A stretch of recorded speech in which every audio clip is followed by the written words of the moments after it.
খুঁজে খুঁজে বেছে বেছে আন্দোলনকারী শিক্ষকদের কলার ধরে একেবারে প্রিজন ভ্যানে তুলছে পুলিশ। ধর্মতলার ছবি দেখতে পাচ্ছেন, একদম শিয়ালদা থেকে শুরু হয়েছিল আর এখন তাণ্ডব ধর্মতলায়। কৃষ্ণেন্দু অধিকারী রয়েছেন আমাদের সঙ্গে। কৃষ্ণেন্দু, সকাল থেকে একেবারে নজিরবিহীন তৎপরতা কলকাতা পুলিশের, যেভাবে একেবারে নিত্যযাত্রীদের ভিড় থেকে খুঁজে খুঁজে বের করে আনছিলেন আন্দোলনকারী চাকরিহারাদের, সেটাই এখনো অব্যাহত। একেবারে দৌড়ে গিয়ে তাদের ধরে এনে প্রিজন ভ্যানে ভরতে হচ্ছে।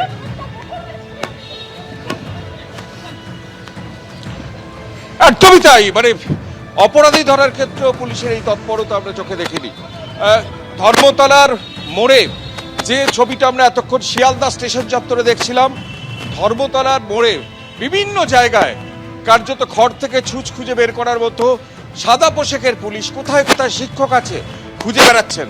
এবং যেই খবর আসছে, একটা বিশাল ফোর্স ডিসির নেতৃত্বে, আইপিএস অফিসারের নেতৃত্বে তারা গিয়ে কখনো মেট্রো স্টেশন থেকে, কখনো বাস থেকে, কখনো রাস্তা থেকে, কখনো দোকানে যারা দাঁড়িয়ে আছেন তাদের থেকে কলার ধরে কার্যত তাদের গ্রেপ্তার করা হচ্ছে। সেই সমস্ত চাকরিহারা শিক্ষকরা যারা নিজেদের দোষে চাকরি হারায়নি। একটার পর একটা ছবি আমরা দেখতে পাচ্ছি। পুলিশের ভার্সন বলছে এখনো পর্যন্ত 35 জনের বেশি এইভাবে আটক করা হয়েছে, গ্রেপ্তার করা হয়েছে। বিভিন্ন জায়গায় সেই ছবি দেখতে পাচ্ছি। অর্থাৎ যারা আজকে জমায়েত হওয়ার কথা ছিল তারা বিভিন্নভাবে এইভাবে, আমি আরো একটা ছবি দেখছি যেখানে একজন মহিলাকে ধরে এইভাবে এখানে বেশ কয়েকজনকে পুলিশ আটক করে পুলিশ প্রিজন ভ্যানে তুলছে। আমরা দেখতে পাচ্ছি সেই ছবি, বেশ কয়েকজনকে পুলিশ আটক করে তুলছে। আমাদেরকে কিভাবে ধরপাকড় করছে দেখুন, আমাদের অপরাধটাকে বলুন।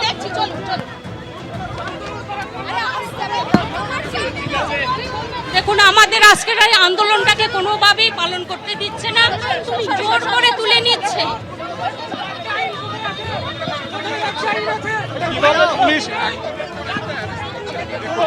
দেখা যাচ্ছে সে ছবি, যারা শিক্ষক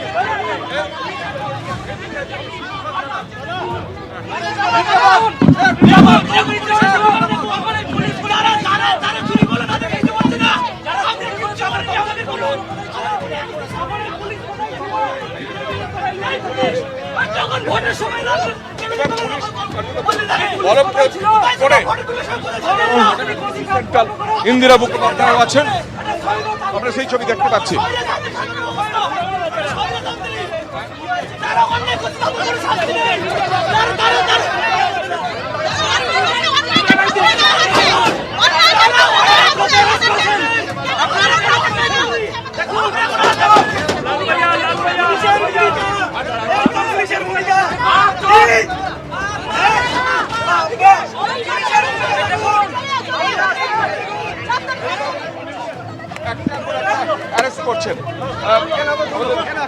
ক্যামেরা পার্সনকে বলবো সেই ছবি দেখাতে, যে যেভাবে দোকানের ভেতর থেকে, তারপরে ওয়াই চ্যানেল থেকে ধরে পুলিশ এইভাবে ধরে একজন শিক্ষিকাকে সাবল যারা চেষ্টা করছে, কিন্তু এভাবে কিছুই করা সম্ভব হবে না। আপনারা কোথায় নিয়ে যাচ্ছে? থানায় নিয়ে যাচ্ছে আমাদেরকে। দেখতে পাচ্ছি সেই ছবি।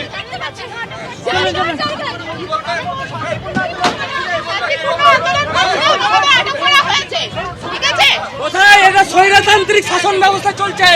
মানুষের গণতান্ত্রিক অধিকার খর্ব করা হচ্ছে। এইভাবে টিচারদের দমিয়ে রাখা যাবে না। আমরা রাস্তায় আন্দোলন করব। অর্থাৎ আন্দোলনের যারা মুখ তাদেরও এইভাবে পুলিশ অ্যারেস্ট করে নিয়ে যাচ্ছে। অর্থাৎ কলকাতায় যে একটা অভিনব তৎপরতা পুলিশের দেখতে পাচ্ছি। সুকান্ত মুখোপাধ্যায় সরাসরি। সুকান্ত, কি অবস্থা? দেখো, একেবারে যেটা কৃষ্ণেন্দু বলছিল যে অভিনব কায়দাতে চিহ্নিতকরণের কাজ করা হচ্ছে, তাদের সাথে যদি আজকে নবান্ন অভিযানের সম্পর্ক থাকে তাদেরকে সঙ্গে সঙ্গে আটক করা হচ্ছে।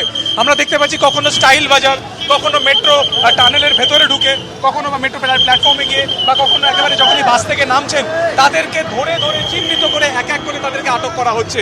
প্রিজন ভ্যান আসছে, তাতে করে দুজন একজন করে তোলা হচ্ছে এবং সঙ্গে সঙ্গে তাদেরকে লালবাজারে নিয়ে যাওয়া হচ্ছে। কিছুক্ষণ আগে পুলিশের কাছে একটা খবর আসে যে 1টা নাগাদ এই যে ডোডিনা ক্রসিং সেখানে একটা রোড ব্লকেট হওয়ার কথা রয়েছে এবং তারপর থেকে কিন্তু তৎপরতা আরও বেড়ে গেছে।